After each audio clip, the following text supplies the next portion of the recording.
Assalamualaikum warahmatullahi wabarakatuh. Alhamdulillah wassalatu wassalamu ala Rasulillah wa ala alihi wa sahbihi wa man tabi'ah. Saudaraku sekalian, pencinta channel Ilmu Ulama Salaf, yang di hadapan kita ini adalah kitab Al-Azkar karya Imam An-Nawawi pada fasal fi kaifiyati zikir, yaitu fasal pada tata cara berzikir. Kita banyak berzikir, tetapi kadang berbeda dengan tuntunan-tuntunan daripada ulama salaf. Nah, kita baca bagaimana yang seharusnya berzikir itu dan bagaimana tata cara yang benarnya. Az-zikru yakunu bil qalbi wa yakunu bil lisan. Zikir itu ada dengan hati dan juga ada dengan lisan. Ada zikir pakai hati, ada zikir pakai lisan. Wal afdalu minhu maka nabil qalbi wal lisani jami'an. Kan tapi zikir yang lebih baik itu serentak dilakukan, dibaca dengan lisan dan juga khusyuk, memakai hati. Jadi antara lisan dan hati ini sekalian dia. Fa in iqtasara ala ahadihima, maka seandainya kita memilih antara apakah saya berzikir dengan lisan saya sedangkan hati saya lalai, ataupun hati saya mengingat Allah sedangkan lisan tidak membaca apa-apa, maka fal qalbu afdal, maka zikir dengan hati itu lebih afdal. Walaupun lisan tidak membaca apa-apa, tapi zikir hati kita selalu mengingat Allah, itu lebih baik daripada cuma membaca di lisan saja sedangkan hati lalai kepada yang lain. Kemudian la yanbaghi ay yushraka dzikru bil lisani ma'al qalbi khaufan min ay yazunna bihi riya.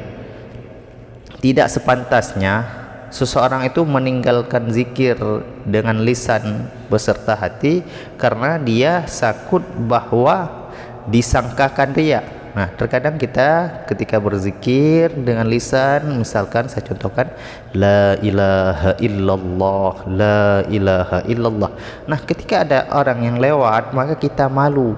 Nanti kita takutkan bahwa orang itu mengira kita menampakkan amal kita kepadanya. Nah, kita malu untuk berzikir pakai lisan, kita malu untuk beribadah karena takut riya. Itu tidak sepantasnya,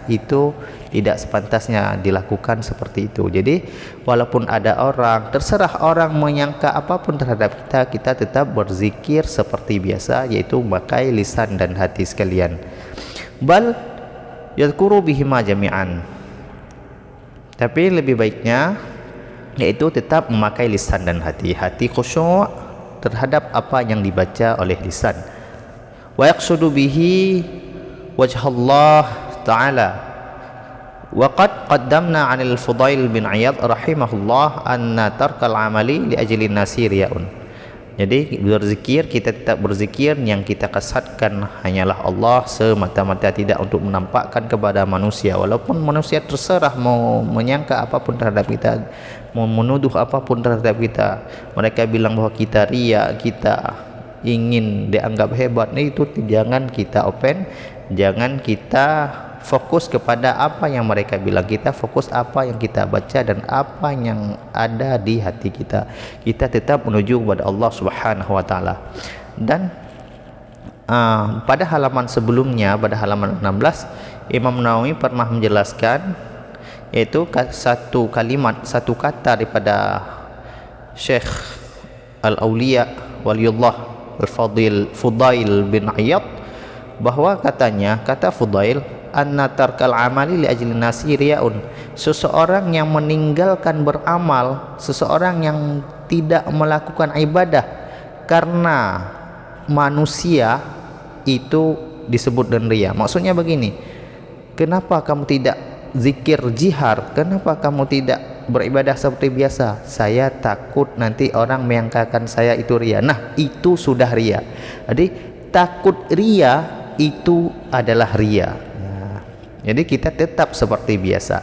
Kata Fudail bin Iyad, seseorang yang meninggalkan amalannya karena takut manusia menyangkakan dirinya riya, itu sudah riya. Ya. Anna tarkal amali li ajli nasi riya'un. Walau fatahal insanu alaihi baba mulahadatin nasi wa ikhtiraza min tatarruqi zununihi mil batilah lan sadda alaihi aktsaru abwabil khair. Karena seandainya seseorang itu membuka dirinya, maksudnya fokus terhadap apa yang manusia lain katakan, fokus terhadap apa yang orang lain bicarakan terhadap kita, ataupun apa yang mereka sangkakan terhadap kita, maka akan tertutup pintu-pintu kebaikan yang lain. Contohnya begini, kenapa kamu tidak mau bersolat jamaah? Saya takut nanti orang menyangka saya adalah menampakkan amalan saya. Nah, ketika kita takut melakukan amalan seperti itu karena fokus pada apa yang orang lain katakan, maka sudah tertutup pintu kebaikan yang seharusnya kita lakukan. Jadi seseorang yang beramal, seseorang yang meninggalkan amal karena merhatikan, karena peduli terhadap perkataan ataupun sangkaan manusia, maka dia akan tertutup pintu-pintu kebaikan. Yang sebenarnya agama ini adalah agama untuk beramal, bukan agama untuk memperhatikan apa yang orang lain katakan dan apa yang orang lain pikirkan terhadap kita. Jadi beramallah seperti biasa. Oh, saya nanti takut ria, saya nanti takut dikatakan orang ria, silahkan. Yang penting kita tetap beramal seperti biasa. Silahkan orang lain mau kata apa terhadap kita, mau sangka apa saja terhadap kita, silahkan. Yang penting kita beramal seperti biasa. Jadi wadai'a ala nafsihi syai'an 'aziman min muhimmatid din, dan seorang yang peduli terhadap omongan manusia sehingga meninggalkan amalan-amalan itu sungguh sudah menyia-nyiakan sesuatu yang besar terhadap dirinya. Padahal ada kesempatan untuk beramal, tapi hanya karena sangkaan manusia, hanya karena ocehan manusia, dia meninggalkan amal. Walaysa hadza